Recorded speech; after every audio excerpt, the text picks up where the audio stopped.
Bonjour et bienvenue sur la chaîne de Captain H. Je suis ravi de vous accueillir et aujourd'hui c'est moi votre capitaine. Dans cette première vidéo qui est relativement spéciale pour nous, nous allons explorer l'univers fascinant de la finance décentralisée où les notions seront forcément axées sur une découverte, notamment pour les débutants. Comme vous le savez peut-être déjà, l'une des révolutions les plus excitantes dans le domaine de la finance, c'est la DeFi. Elle offre à la fois des opportunités incroyables pour les investisseurs, mais aussi les utilisateurs du monde entier. Dans cette vidéo, nous allons donc plonger en profondeur pour comprendre ce que signifie exactement la DeFi, pourquoi est-elle aussi importante aujourd'hui et comment elle peut changer la façon dont nous percevons la finance traditionnelle.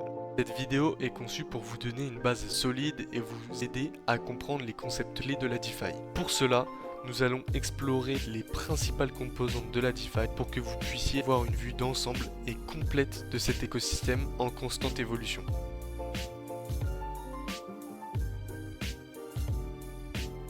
Déjà, la DeFi, c'est l'abréviation de finance décentralisée pour Decentralized Finance. Mais qu'est-ce que cela signifie réellement? Eh bien, la finance décentralisée, contrairement à la finance traditionnelle, est basée sur la blockchain et les smart contracts. En d'autres termes, elle vise à éliminer les intermédiaires financiers pour donner le contrôle direct aux utilisateurs et à rendre le système financier plus ouvert et inclusif. Comprendre ce qui se cache derrière et ce qui se joue réellement derrière la finance décentralisée. Il faut savoir que la finance traditionnelle, les banques, les courtiers, les sociétés de prêt, tous ces acteurs jouent un rôle crucial derrière nos transactions financières. Ils contrôlent nos comptes, détiennent nos fonds et prennent une part du gâteau à chaque étape, autrement dit des frais exorbitants. Pour la DeFi, il faut imaginer un monde où tous ces intermédiaires sont éliminés, où les transactions se font directement entre pairs et où vous avez le contrôle total de vos fonds. Les règles du jeu sont définies non pas par des banquiers ni des courtiers, mais par des contrats intelligents sur une blockchain publique, autrement dit par du code informatique. Grâce à ce code informatique, cela permet de créer des applications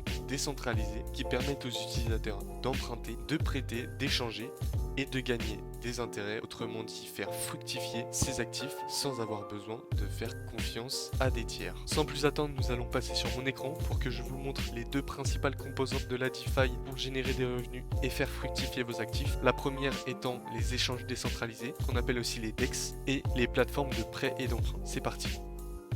Nous voici donc sur mon écran, nous sommes sur le DEX numéro 1, celui qui possède le plus de capitaux bloqués, donc aujourd'hui environ 4 milliards de dollars à l'heure où je tourne cette vidéo, qui n'est rien d'autre que Uniswap. Les DEX permettent tout simplement d'échanger des actifs, c'est-à-dire que ici dans cet exemple, nous vendrions 1000 USDC contre 0.6 Ethereum.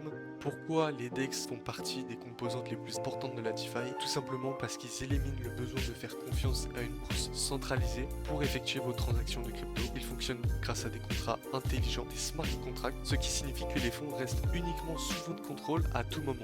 Les DEX offrent également une plus grande variété d'actifs de cryptographiques à échanger et fonctionnent contrairement par exemple à une banque 24 heures sur 24 à tout moment de la journée, ce soit par exemple le dimanche matin à 4 heures, en rentrant de boîte de nuit, enfin vous m'avez compris. Maintenant, la question qu'on va se poser, c'est comment, avec les DEX, nous allons pouvoir générer du revenu. Tout simplement, nous allons apporter de la liquidité dans des pools de liquidité. Ces pools de liquidité vont permettre de faire des échanges entre crypto-monnaies, comme nous venons de le voir, et à chaque échange, des frais vont être ponctionnés.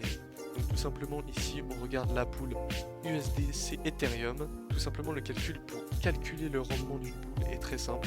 Nous divisons les frais sur 24 heures par la total value locked, donc tous les capitaux directement bloqués dans cette pool, que nous allons multiplier par le nombre de jours dans une année, donc 365, et nous allons trouver du coup un pourcentage, et ce pourcentage ici est de 4,2% à l'année. Donc ça dépend des poules bien sûr. Plus une pool est grosse, plus le rendement va être dilué, c'est mathématique. Et donc par exemple ici on va prendre cette pool qui n'a que 1,23 million de dollars bloqués dessus avec quasiment le même nombre de frais et on va voir que tout simplement en effectuant ce calcul très simple que le rendement est totalement différent. Voilà, ici nous avons 459% à l'année. Bien sûr, il y a des facteurs qui rentrent en jeu, tels que la volatilité des jetons. Le jeton Ape est beaucoup plus volatile que l'USDC, puisque l'USDC est un stablecoin.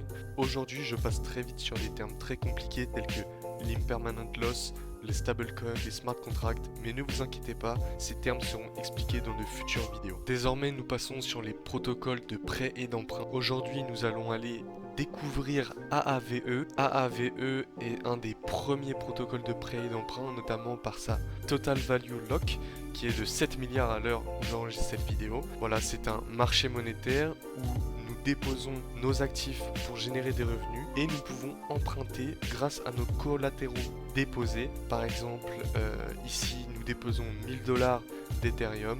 Nous pouvons emprunter 500 dollars d'Ethereum. Voilà, c'est une prise de risque qui peut être importante, mais à la fois bénéfique dans certains cas. Je pense notamment au staking d'Ethereum. Par exemple, une des stratégies bien connues aujourd'hui, c'est déposer du liquid staking d'Ether sur la plateforme pour emprunter de l'Ether et le convertir encore une fois en Wrapstakes. La stratégie est simple, c'est un effet de levier, c'est-à-dire qu'au lieu d'avoir 4% sur votre rendement de base, vous pouvez monter jusqu'à 6 très facilement. C'est un bon moyen pour augmenter les APR, les revenus, mais c'est aussi dangereux puisqu'il faut bien comprendre les risques avant de se lancer, puisqu'une partie de nos collatéraux peuvent être liquidés, c'est-à-dire que, admettons que j'emprunte 500 dollars d'Ether en ayant déposé 1000, une variation de 50% à la baisse ferait liquider mon collatéral. C'est la fin de cette vidéo. Aujourd'hui, nous vous avons donné des pistes de réflexion sur la DeFi. C'est pourquoi nous n'avons qu'effleuré les notions. Mais ne vous inquiétez pas, puisque cette vidéo est la première d'une série éducative pour se former à la DeFi et mieux appréhender les spécificités qu'elle offre. Pour vous donner des exemples, nous allons aborder les smart contracts, l'apport de liquidité, notamment avec le risque d'impermanent loss, les stratégies de farming avec effet de levier clé en main, aussi des vidéos dédiées à des spécificités techniques telles que l'attaque 51%, les blockchains modulaires, savoir hedger un portefeuille, comprendre et anticiper une flywheel. Bien évidemment, si vous avez apprécié cette vidéo et que vous souhaitez en savoir plus sur la DeFi, je vous invite à vous abonner à la chaîne de Captain H, d'activer la cloche de notification. Merci pour votre confiance et d'être resté jusqu'au bout. Je vous donne rendez-vous dans le prochain épisode. Salut!